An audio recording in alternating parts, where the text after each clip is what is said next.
Hi everyone, it's me again, Tara C. I have to apologize for the tardiness of this video. I'm actually going to do chapters 5 and 6 on this particular video, so let me begin with the synopsis or the summary for chapter 4, and we'll get started. Let me get myself situated here. I've been very sick, and so that's why it's taken me so long to get these up. But here we go. The summary for chapter 4. After Matthew leaves for work, Rachel takes the leftover cornbread to a needy neighbor. The three cousins are left alone. Mercy and Judith are fascinated with Kit's clothes. They have never seen anything like them. Opening her trunks, Kit gives some garments to her cousins as presents. Judith looks at the dress given her and wonders how William will react when he sees her at prayer meeting. Rachel returns home to find the girls trying on the clothes. She worries about the work that is being left undone, and Kit convinces her to accept a bonnet as a present. Matthew comes home early and is very angry at what is going on. Much to the girls' disappointment, he demands that all the clothes be returned to Kit. He considers the clothes flippant and sinful. Matthew warns Kit that if she is to stay with him, she is to abide by their cousins' customs and not interrupt the work schedule with frippery. Frippery is nonsense, doing things that are just silly.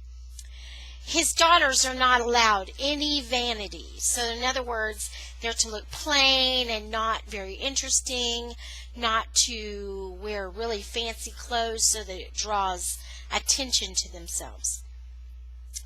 Kit is very surprised the Wood family has no servants, but does all the work themselves. She offers to help with the work, but finds it much more difficult and burdening than she has imagined. She first starts carding wool with Mercy, but has no talent for the chore. Judith impatiently has to take over from her when she is half-heartedly stirring the soup. Oh, excuse me, it's not soup, soap. There's a big difference between soup and soap. Anyway, when asked to make the corn pudding, she impatiently adds the ingredients too quickly, causing it to be disastrous. So it was like, ugh, don't want to eat that. Mercy is kind and patient to Kit. She explains that Matthew did not mean to be unkind, but that life is very hard for them. Judith, however, is not very helpful at all and made quite a fuss when Rachel suggests that Kit share a bed with her. Judith is resentful and comments that Kit won't be able to carry her share of work, and they will have been better served had their cousin been a boy. Kit cries herself to sleep that first night. Things seem to be getting harder for Kit rather than easier. She never realized how difficult life can be in the colonies. She has never done a day's work in her life. The Woods, on the other hand, cannot understand Kit's difficulties. They are all hard workers, and there is a lot of work to be done. One more person in the house increased the workload for everyone else. And so, we will begin with chapter 5.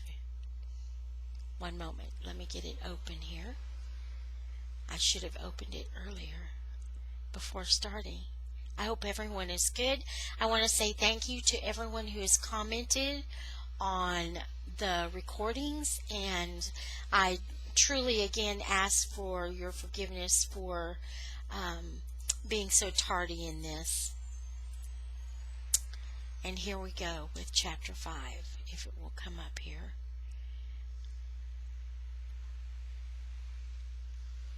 It's a beautiful day here. I live in New Mexico, and the sky is very beautiful today.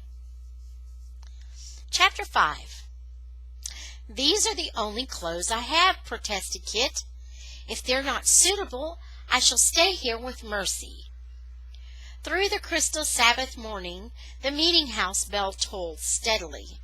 Matthew Wood stood on the threshold of his home, his bushy eyebrows massed close together as he surveyed the 3 women who waited to accompany him. Beside the plain blue homespun and white linen which modestly clothed Aunt Rachel and Judith, Kit's flowered silk gave her the look of some vivid tropical bird lighted by mistake on a strange shore. The modish bonnet with curling white feathers seemed to her uncle a crowning affront. "You will mock the Lord's assembly with such frippery," he roared. This was the second time this morning that her uncle's wrath had descended on her head. An hour ago she had declined to go to meeting, saying airily that she and her grandfather had seldom attended divine service, except for the Christmas Mass. What an uproar she had caused! There was no Church of England in Wethersfield, her uncle had informed her, and furthermore, since she was now a member of his household, she would forget her popish ideas and attend meeting like a God-fearing woman. Excuse me, I have to reread that sentence. Furthermore, since she was now a member of his household, she would forget her popish ideas and attend the meeting like a God-fearing woman. Popish meaning the Pope. This time, however, he was baffled. I lost my place. He knew as well as she that there were no garments to spare in that house. Rachel laid a placating hand on her husband's sleeve. "Matthew," she pleaded, "everyone knows that the child has not had time to get new clothes. Besides, it would be wasteful to throw these aside. Catherine looks very pretty, and I'm proud to have her go with us." Judith was certainly not proud of her. Judith was as outraged as her father, though for a different reason. Her pretty mouth had a sulky droop, and the long fringe of lashes barely hid the envy and rebellion in her eyes. The first venture outside her new home was not starting out auspiciously for Kit. But as they set out along the road, she could not repress her curiosity and bouncing spirits. If they were going to church, then there must be a town somewhere beyond this narrow road. Under a brilliant blue sky, Wethersfield held far more welcome than on that first foggy dawn. There was a delicious crispness in the air.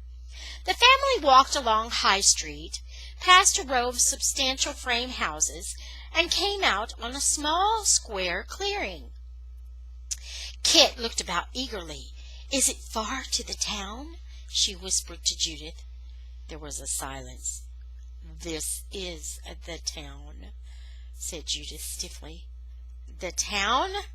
Kit stared, too aghast to realize her own tactlessness. There was not a single stone building or shop in sight. The meeting house stood in the center of the clearing, a square, unpainted wooden structure topped by a small turret. As they crossed the clearing, Kit recoiled at the objects that stood between her and the meeting house: a pillory, a whipping post, and stocks. Inside the small building, on rows of benches, sat the good folk of Wethersfield, men on one side and women on the other. At the door, Matthew Wood left his family and moved with dignity to the deacon's bench directly in front of the pulpit. Rachel preceded the 2 girls down the aisle to the family bench.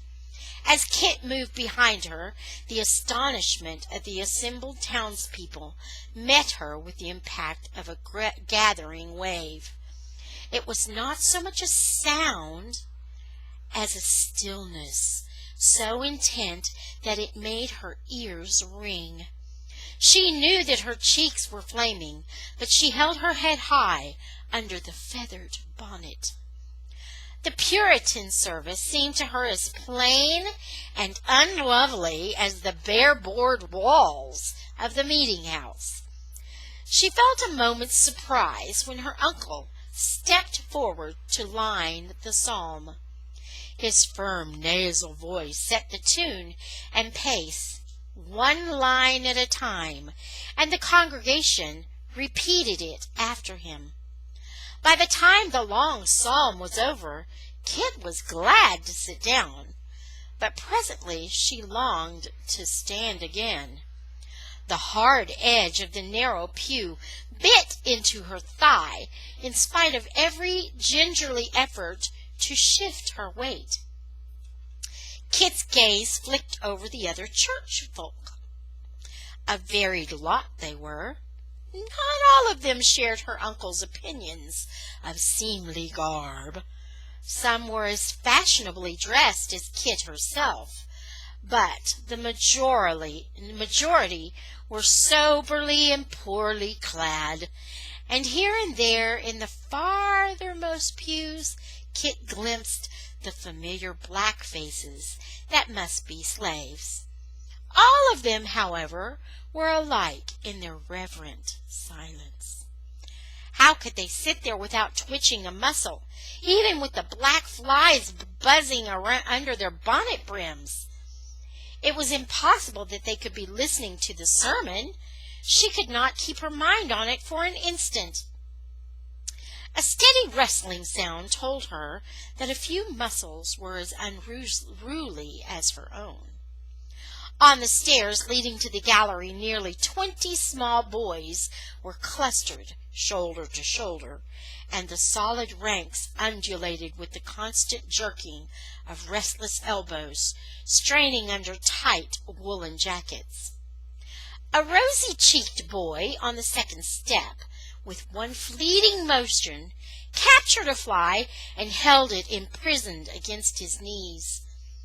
4 boys near him were convulsed. Snickers spilled out past the hands they clapped over their mouths.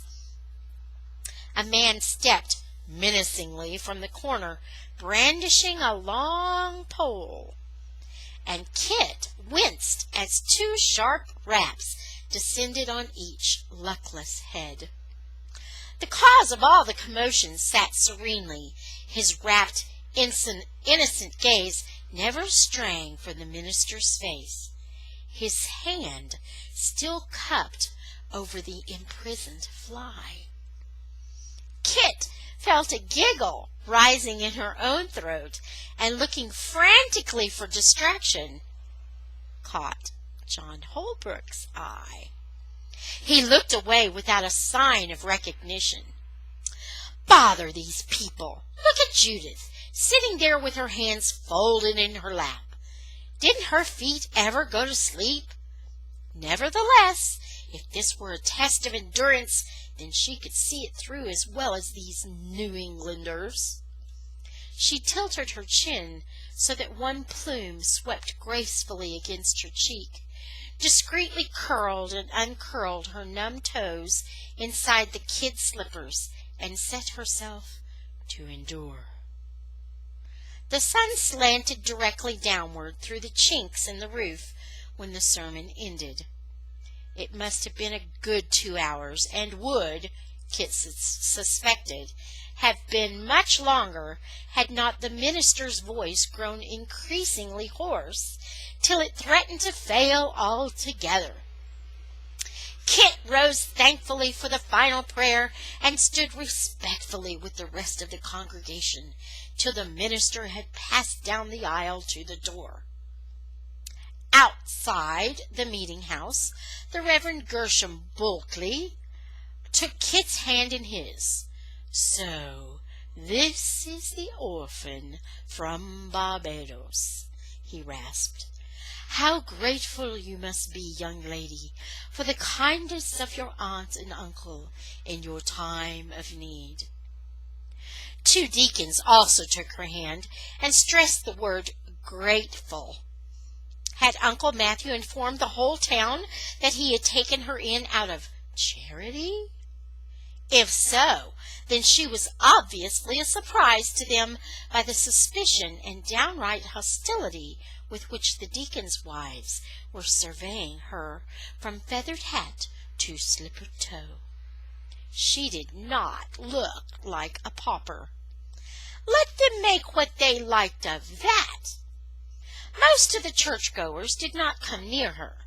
A little distance away she glimpsed Goodwife Gruff, surrounded by a close huddle of whispering women, all darting venomous glances in Kit's direction.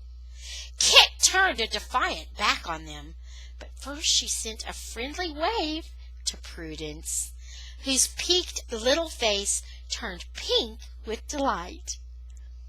With a flash of pleasure she saw John Holbrook approaching, but her impulsive greeting froze as she saw that Reverend Bulkley had the young man firmly by the elbow.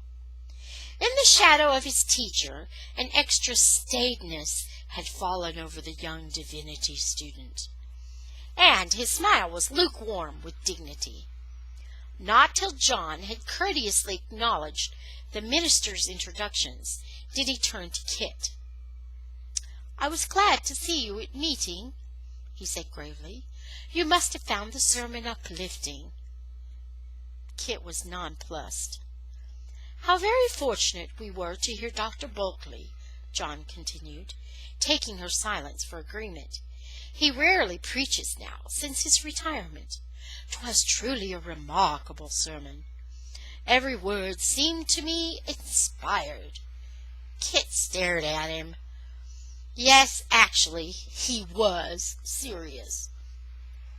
Dr. Bulkley had moved out of earshot, and there was no hint of flattery in John's earnest words.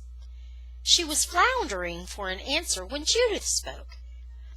"Dr. Bulkley's sermons are always inspired," she said demurely, "especially when he preaches about the final judgment."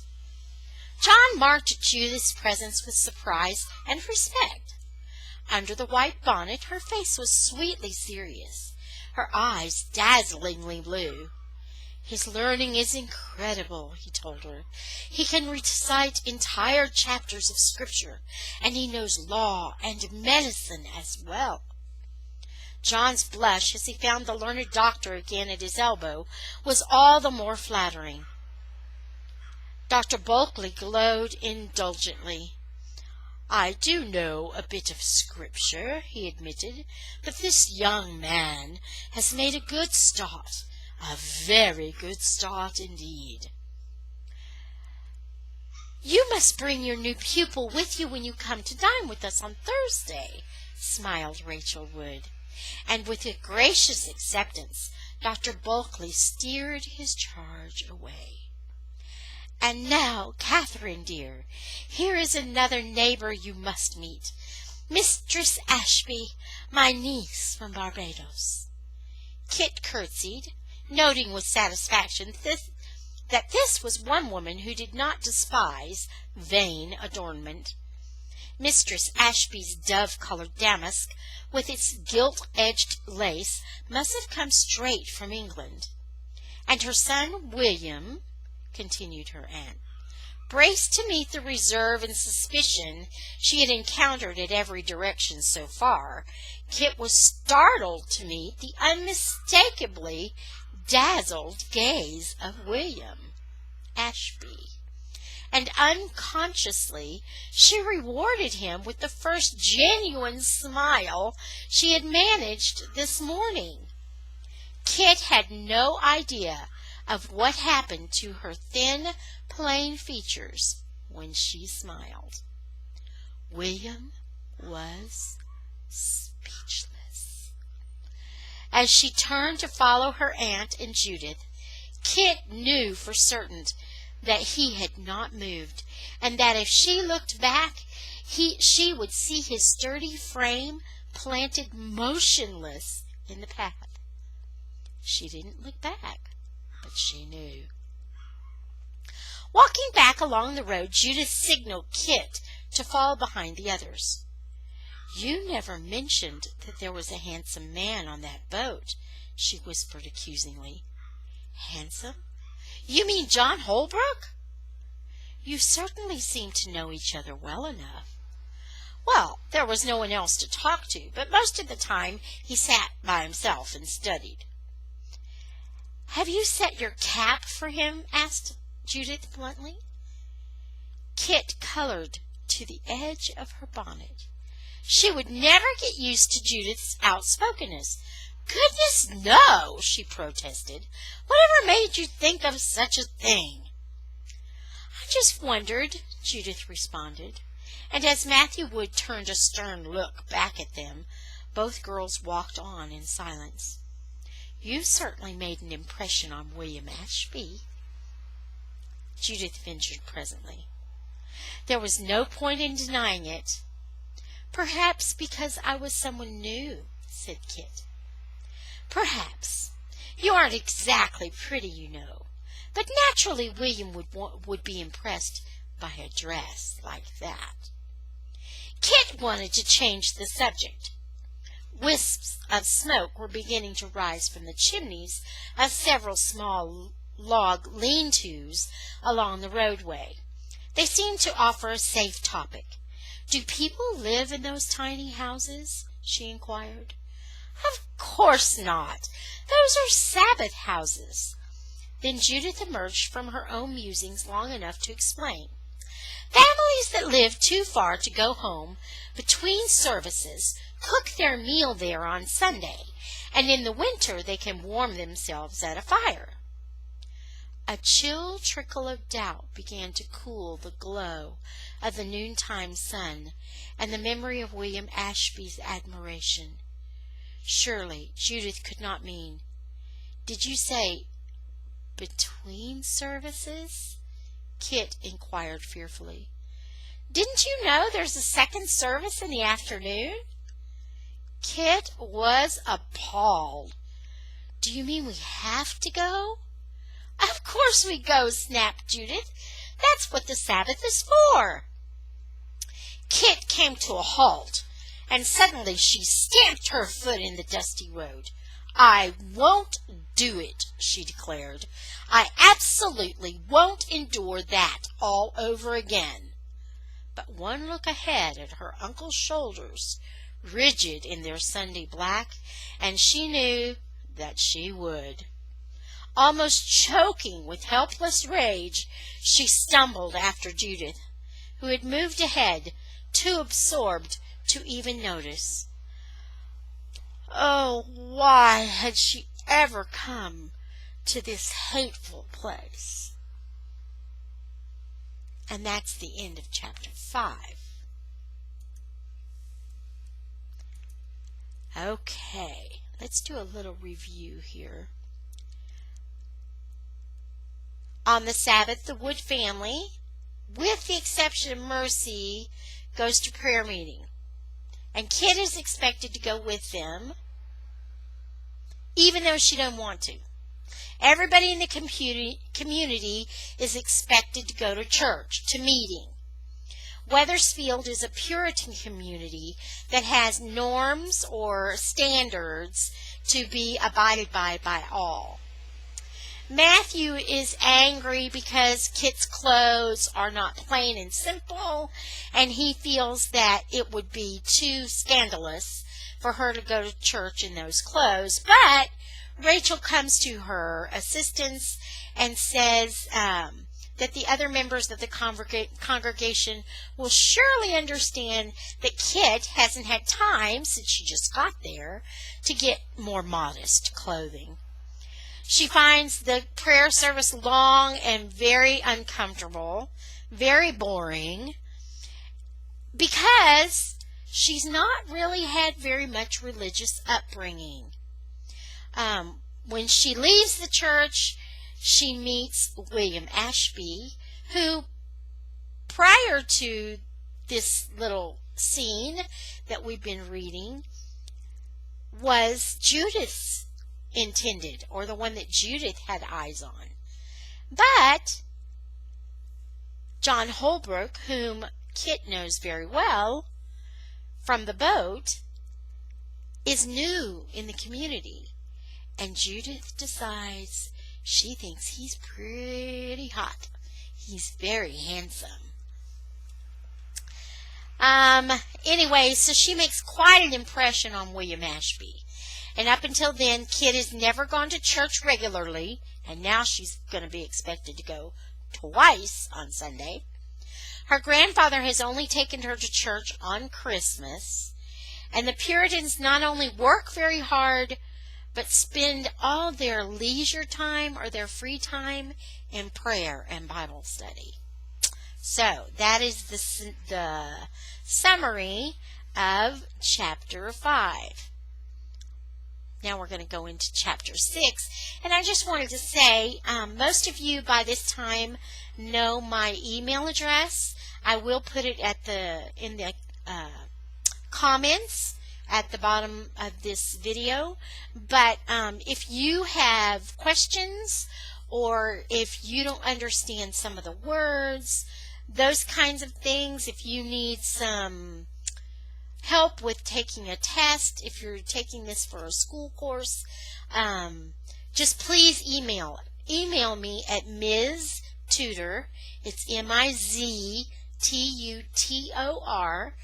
@gmail.com. And I'll be more than happy to help you with whatever I can help you with. If you will just put in the subject line, put which of Blackbird Pond, or book reading, that would help me to know which emails are from you, and I can get them to them more quickly. So here we come to chapter 6. This is going to be good. Reverend Gershom Bulkley laid down his linen napkin, pushed back his heavy chair from the table, and expanded his straining waistcoat in a satisfied sigh. A very excellent dinner, Mistress Wood. I warrant there's not a housewife in the colonies that can duplicate your apple tarts. He had just better compliment that dinner, thought Kit. The preparation of it had taken the better part of 4 days. Every inch of the great kitchen had been turned inside out. The floor had been fresh sanded, the hearthstone polished, the pewter scoured. The brick oven had been heated for 2 nights in a row, and the whole family had gone without sugar since Sunday to make sure that the minister's notorious sweet tooth would be satisfied. Well, Dr. Bulkley had been pleased, but had anyone else? Matthew Wood had eaten little and spoken scarcely a word. He now sat with his lips pressed tight together. Rachel looked tired and flustered, and even Mercy seemed unusually quiet. Only Judith had blossomed. In the candlelight she looked bewitching, and Reverend Bulkley smiled whenever he looked at her. But the greatest part of his condescension he had bestowed on Kit. Once he had understood that her grandfather had been Sir Francis Tyler.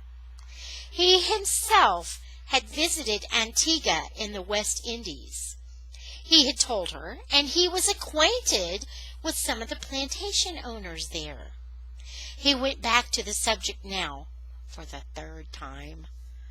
So, young lady, your grandfather was knighted for loyalty by King Charles, you say? A great honor, a very great honor indeed. And I take it he was a loyal subject of our good King James as well. Why, of course, sir. And you yourself, You are a loyal subject also." "How could I be otherwise, sir?" Kit was puzzled. "There are some who seem to find it possible," remarked the minister, staring meaningfully at a ceiling beam. "See that you keep your allegiance." With an abrupt scrape of wood, Matthew pushed back his chair. "Her allegiance is in no danger in this house," he announced angrily. "What are you implying, Gershom?" "I meant nothing to offend you, Matthew," said the older man. "Then watch your words. May I remind you I am a selectman in this town. I am no traitor." "I said no such thing, nor did I mean it. Mistaken, Matthew. I hold to that, but not a traitor. Yet." "I am mistaken," Matthew Wood challenged him, "because I do not favor knuckling under to this new king's governor." "Governor Andros was appointed by King James. Massachusetts has recognized that." "Well, we here in Connecticut will never recognize it. Never. Do you think we have labored and sacrificed all these years to build up a free government only to hand it over now without a murmur?" "I say you are mistaken," growled Gershom Buckley. "Mark my words, Matthew. If you do not live to see the evil results, your children or their children will suffer. Call it what you will, this stubbornness can only lead to revolution." Matthew's eyes flashed. "There are worse things than revolution." "I know more about that than you. I was a surgeon in the fort fight with the Indians. War is an evil, Matthew. Believe me, there can no good thing come of bloodshed." "Who's asking for bloodshed? We ask only to keep the rights that have already been granted to us in the Charter." The two men sat glaring at each other across the table. Tears sprang to Rachel's eyes. Then Mercy spoke from the shadows. "I had looked forward to hearing Reverend Bulkley read to us this evening," she said gently. Dr. Bulkley sent her a gracious smile and considered. "I have to coddle this throat of mine," he decided. "But Ray, young pupil here, is a very exceptional reader. I shall pass the honor on to him." Grudgingly, Matthew Wood lifted the heavy Bible and placed it in John Holbrook's hand, and Rachel moved a pewter candlestick nearer to his elbow. John had been respectfully silent all the evening. Indeed, he had had little opportunity to be anything else, and he now seemed pleased out of all proportion at this slight notice from his master. Kit felt suddenly provoked at him. 1 week in Wethersfield seemed to have changed the dignified young man she had known on the shipboard. Tonight he appeared to be a shadow, hanging on every word from this pompous, opinionated man. Even now he dared not assert himself, but held the Bible uncertainly in his hands and asked, "What would you have me read, sir?"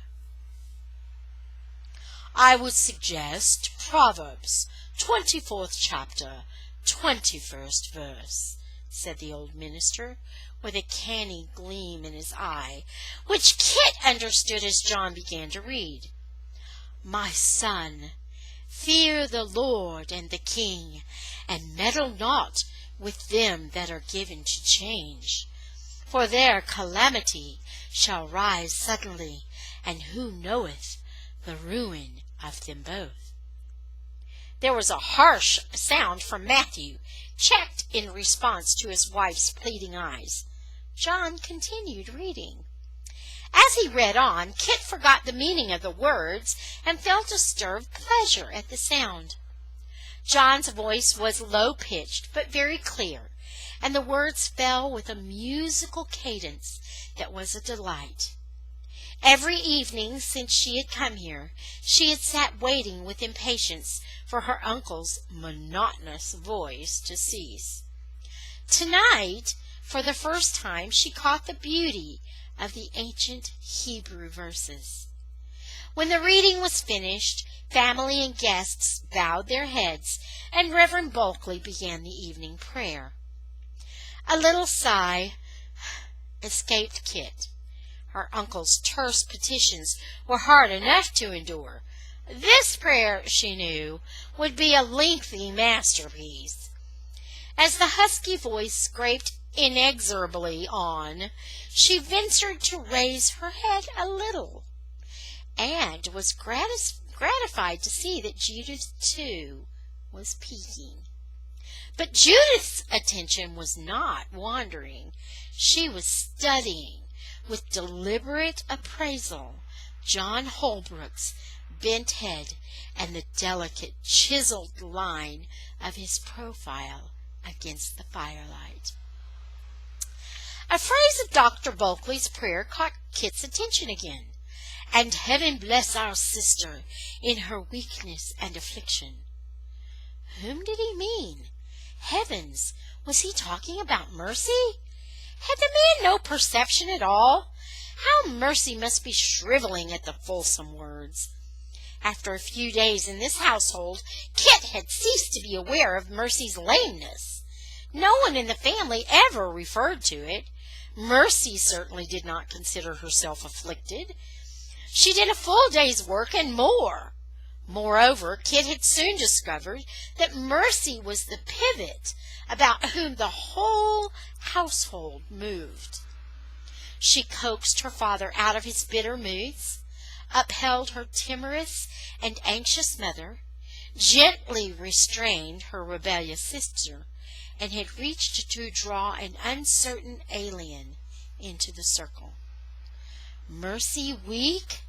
Why, the man could not even use his eyes. When the prayer was ended, the thanks repeated, and the good night said, Rachel saw her guest to the door. She held out her hand to John Holbrook. "I hope you will come again," she said kindly. "We would like you to feel welcome in our house." John looked back to where Judith stood behind Mercy's chair. "Thank you, ma'am," he answered. "If I may, I would be very happy to come again." As the heavy door finally closed, Matthew Wood turned fiercely toward his wife. "That is the last time," he pronounced, "that I will have Gershom Bulkley under my roof." "Very well, Matthew," sighed Rachel. "But do not be too hard on him, Gershom. Do not be too hard on him. Gershom is a good man, just set in his ways." "He is a hypocrite and a whited sepulchre." Matthew's fist crashed down on the table. "And I'll have no more texts read at me in my own house." Wearily the women set to work to clear the table, while Matthew raked up the fire in the hearth. All at once he straightened up. "There is another matter I forgot," he said. "Young William Ashby asked permission today to pay his respects to my niece." A spoon clattered from Judith's fingers. There was utter silence in the room as Rachel and both her daughters turned to stare at Kit. "You mean call on Catherine?" Aunt Rachel's voice was incredulous. "That is what I said." "But he has hardly seen her, only for a moment after meeting." "She was conspicuous enough." Kit felt her cheeks growing hot. Judith opened her mouth to say something, glanced at her father, and closed it again. "I suppose we can hardly refuse," ventured Rachel. "He is a member of the society in good standing, and he has gone about it quite properly." "His father is another king's man," said her husband. "He proposed in council that we join with Massachusetts. But what can we expect now that we harbor a royalist under our own roof? Bring a candle, Rachel. We have wasted enough time for one night."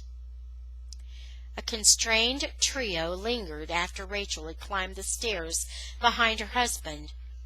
Mercy began quietly to make ready her own bed in the corner.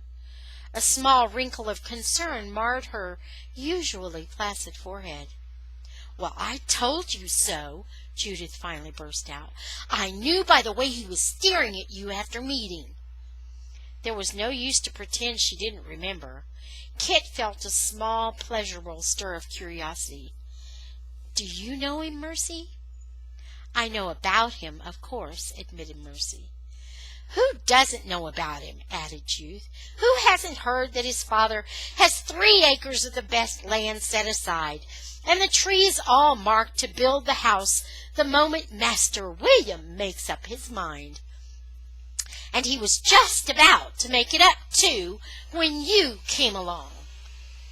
"We never really knew that, Judith," her sister reminded her gently. "We only thought so." All at once Kit remembered. That first morning when she was trying on the dress, Judith had said, "Oh, dear," she exclaimed in dismay, "I don't want this William to come calling on me. Why, I've only seen him once, and I couldn't think of a word to say to him if he came. I'll tell Uncle Matthew so in the morning." "Don't you dare say anything to Father," Judith whirled on her.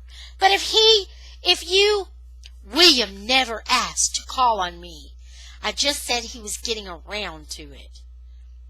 "'Tis not quite fair, really," Mercy considered soberly, "to hold it against Kit, just because we thought—" "Oh, I'm not holding it against Kit," Judith said airily. Suddenly she tossed her head. "As a matter of fact, Kit can have William with my blessing.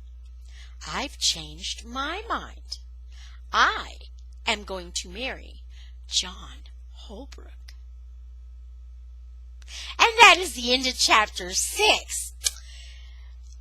It always happens when you have 3 girls about the same age all together. Surely someone is going to get upset, right?